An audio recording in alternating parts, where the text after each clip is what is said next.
Le passage, chapitre 39. Stanley se réveilla dans une prairie, les yeux levés vers le roc gigantesque. Il était strié de couches rocheuses et de veines aux diverses nuances de rouge, d'ocre, de brun et de marron, et devait avoir une hauteur de plus de 30 mètres. Stanley resta un bon moment étendu à le contempler. Il n'avait pas la force de se lever. C'était comme si l'intérieur de sa bouche et de sa gorge était recouvert de sable. Ce qui n'avait rien d'étonnant. En se retournant sur le côté, il vit le trou d'eau. Il faisait environ 75 cm de profondeur et près d'1 mètre de large. Tout au fond, il n'y avait guère que 5 cm d'une eau marron. Ses doigts et ses mains lui faisaient mal à force d'avoir creusé, surtout sous les ongles.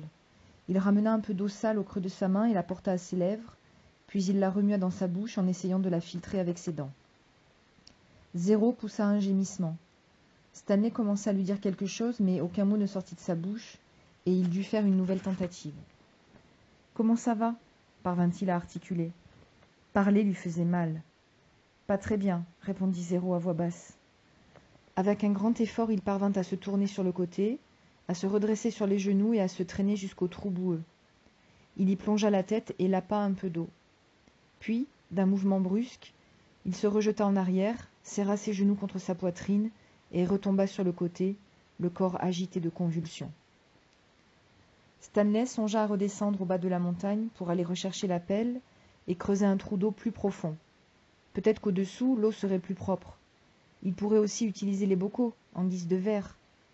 Mais il ne pensait pas avoir la force de descendre, encore moins de remonter. En plus, il ne savait plus très bien où il était resté, la pelle et le sac. Il parvint à se relever, tant bien que mal. Il se trouvait au milieu d'un pré recouvert de fleurs d'un blanc mêlé de vert qui semblait s'étendre tout autour du grand pouce. Il prit une profonde inspiration, puis parcourut les 50 mètres qui le séparaient de l'énorme roc vertical et le toucha du bout des doigts. « Chat, c'est toi qui y es !» Puis il revint vers Zéro et le trou d'eau. Sur le chemin, il cueillit une des fleurs. En fait, il ne s'agissait pas d'une seule grande fleur. Il s'aperçut que chaque fleur était constituée d'un ensemble d'autres fleurs minuscules qui avaient la forme d'une balle. Il la porta à sa bouche, mais la recracha aussitôt. Il voyait les traces qu'il avait laissées la veille quand il avait porté Zéro en haut de la montagne. S'il devait refaire le chemin en sens inverse pour aller chercher la pelle, il lui faudrait y aller le plus vite possible, tant que les traces étaient encore fraîches. Mais il ne voulait pas laisser Zéro tout seul. Il avait peur qu'il meure pendant qu'il serait parti. Zéro était toujours couché, en chien de fusil. « Il faut que je te dise quelque chose, » marmonna-t-il. « Ne parle pas, » répondit Stanley. « Ménage tes forces. »« Non, écoute-moi, » insista Zéro. Il ferma les yeux, tandis que son visage se convulsait de douleur. « Je t'écoute, » murmura Stanley. « C'est moi qui ai pris tes chaussures, » dit Zéro. Stanley ignorait de quoi il voulait parler. Il avait ses chaussures aux pieds. « T'inquiète pas, repose-toi, » dit-il. « Tout ça, c'est de ma faute, » dit Zéro. « C'est la faute de personne, » dit Stanley. « Je ne savais pas, » dit Zéro. « C'est pas grave, repose-toi, » dit Stanley.